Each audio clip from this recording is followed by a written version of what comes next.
An exclusive report tonight, a Bridgeport mom whose 9-year-old son ended up Wednesday in intensive care says school officials failed to get him the emergency medical care he needed after suffering a seizure. Our Frank Recchia has the story. I get a phone call stating that my son was unconscious, unresponsive for about 20 to 25 minutes. 30-year-old Chastity Bauza of Bridgeport says she spent the past several days here at Yale New Haven Hospital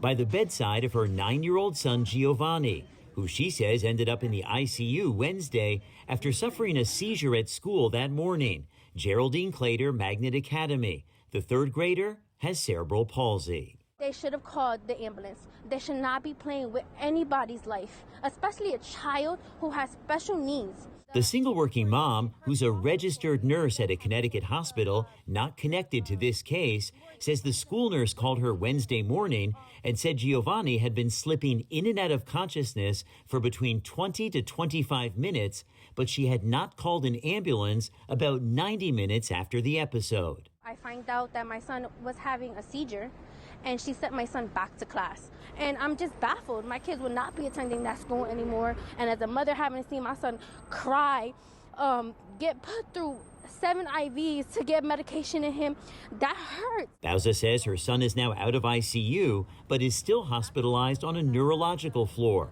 undergoing a battery of tests. She says she's dumbfounded that the school nurse not only didn't call an ambulance initially, you played with my son's life. But she says that it took her calling the school nurse's supervisor for an ambulance to be called at all. She says more than an hour and a half elapsed between when her son suffered the seizure and when first responders finally arrived at the school. Now more complications are starting to come up, and the doctors are really strongly believing that that's why, because of the seizure, he was not taken care of right away. In Bridgeport, Frank Recchia, News 12, Connecticut. Well, this is what the school is saying. We take all such reports of abuse and neglect seriously. I'm conducting a thorough investigation.